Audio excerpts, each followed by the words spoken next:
Então, ao contrário do ideal desses tais novos relacionamentos não obrigatórios, desses casamentos baseados em sentimentos mútuos, pregado por essa política do amor livre dos revolucionários, ao contrário dessa estabilidade, dessa utopia, o que aconteceu foi que as esposas passaram a ser, em grande parte, abandonadas pelos maridos e vice-versa.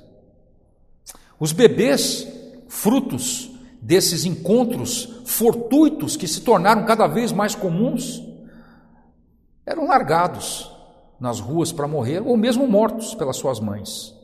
Por quê? Bem, porque as clínicas de aborto previstas pelo Estado soviético não davam conta dos milhões de mulheres que buscavam esse direito do aborto nessas instituições. As crianças que sobreviviam a essa tragédia iam para as ruas, cresciam ali e se tornavam, por exemplo, indigentes, delinquentes, ladrões, marginais, agressores, molestadores. E essa crise social provocada pela política do amor livre e da nova mulher, como propalavam as feministas soviéticas, foi se intensificando justamente após a morte de Lenin, em 1924. E aí entra em cena uma nova figura, que vai encarnar essa moralização da sociedade soviética. A revolução sexual, com seu amor livre, que foi experimentada aí nesses 10 a 15 primeiros anos da revolução, produziu, na verdade, um caos moral que chegou a ameaçar a ruptura do próprio tecido social da União Soviética. Então foi necessário que se impusesse um recuo em direção às fronteiras da ordem moral, para que a existência da nação não fosse ameaçada. E quem idealizou e realizou esse recuo moral, ou recuo em direção aos limites morais? Foi um genocida muito conhecido na história, chamado Iosif Stalin. Stalin vai ser o implementador dessa nova política moralizadora dos costumes. Essa política que vai tentar apagar da história o rastro de moralidade sexual que foi reconhecidamente implementada pelos bolcheviques. Conquanto muitos esquerdistas hoje tentem negar, mas nada podem contra fatos. Bem, a legalização do aborto havia feito explodir o número dessa prática na União Soviética. Vejam só, na primeira década do governo de Stalin, no ano de 1934, a proporção entre aborto e nascimento por mulher russa chegou a incríveis 3:1, ou seja, 3 abortos para cada bebê por mulher russa. Era algo muito preocupante. Os soviéticos estavam diante de uma crise demográfica num período em que a liderança já sabia que adiante estava um quadro de guerra mundial. Dali a poucos anos. Eles sabiam disso. Os sinais, então, da reversão dessa política antinatalista, dessa política abortista, já começaram a ser percebidos e foram registrados na história. Como a gente vê, por exemplo, numa declaração dada por um Dr. Kirillov, um médico de Kiev, na Ucrânia, em 1932. Vejam como ele se expressa com respeito ao aborto. Ele diz: devo comparar o esforço no campo do aborto com o extermínio dos primogênitos no Egito Antigo, os quais tiveram de morrer em virtude dos pecados de seus pais. Vejam que um comunista ateu usando de referenciais religiosos para criticar o aborto implementado pelos próprios comunistas. Mas é assim que o revolucionário faz. Se for necessário, ele torna a sua doutrina o oposto daquilo que ele pregava antes. Justamente em relação ao aborto, nós devemos agora mencionar a questão dos besprizornie. Besprizornie é um termo russo que se refere àquelas crianças abandonadas, às crianças órfãs, às crianças de rua, às crianças sem teto.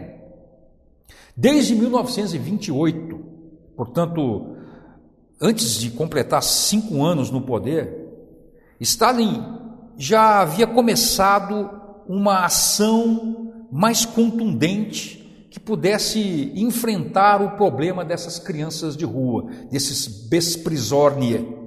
Muitas dessas crianças eram fruto justamente dessa política do amor livre, praticado ao longo desses 10 anos entre os russos. Nem todos eram, mas muitos eram, um número muito grande deles. Outros, inclusive, eram filhos de pessoas que foram perseguidas pelo regime, foram mortos, foram enviados para os gulags. Crianças que ficaram órfãs assim. E em indo para a rua se tornaram pedintes, ladrões, delinquentes, como já citamos, homicidas, prostitutos, prostitutas, molestadores, transmissores de doenças sexualmente transmissíveis. Em 1935, portanto, Stalin vai introduzir o artigo 12 do Código Penal soviético, que, vejam, permitia ao Estado sentenciar crianças criminosas, esses besprizornie, a partir de 12 anos de idade, à internação nos inumanos gulags, onde muito pouca gente sobrevivia. Nos gulags, ou nos exílios, naquelas comunas distantes no norte da Rússia, ou lá nas estepes asiáticas do Cazaquistão, grande parte dos besprizornie não sobreviveu à fome, não sobreviveu à doença, ao frio, ao tratamento desumano. Há registros, por exemplo, de que em certos orfanatos estatais, como por exemplo na Ucrânia, a taxa de mortalidade entre essas crianças atingiu números muito próximos de 100%. Ou seja, praticamente todas que chegaram lá morreram. Em 1935, pouco mais de 10 anos de governo Stalin, o Partido Comunista declarou, entre aspas, extinto o problema dos besprizornie no país. Entendam por extinto justamente a matança dessas crianças.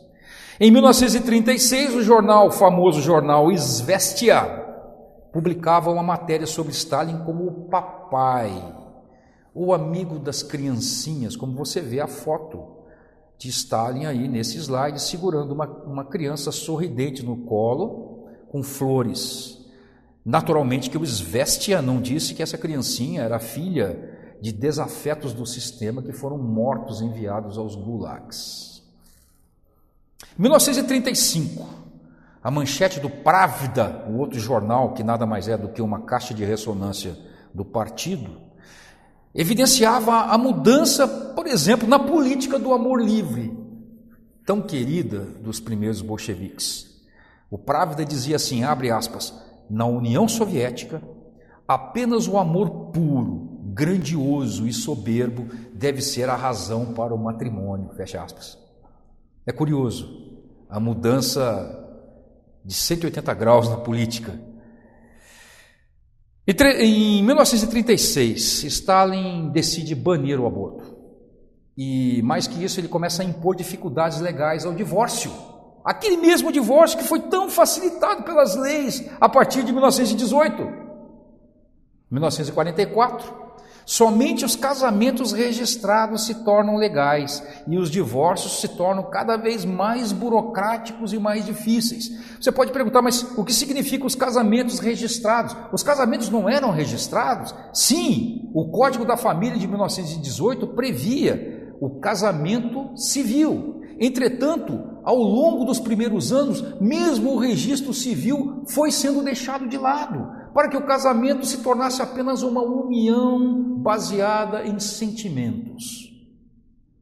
Então, temendo uma crise demográfica, como eu disse, com uma guerra mundial acontecendo, o Estado passa a premiar as mulheres que tivessem 5 ou mais filhos. Mas isso não durou muito tempo. após a morte de Stalin, seu sucessor Nikita Khrushchev vai restabelecer a legalização do aborto. E naturalmente as taxas dessa prática vão subir novamente, porque a cultura já estava instaurada ali. Vejam que nos anos 60, uma pesquisa vai encontrar mulheres soviéticas que chegaram a praticar até 20 abortos.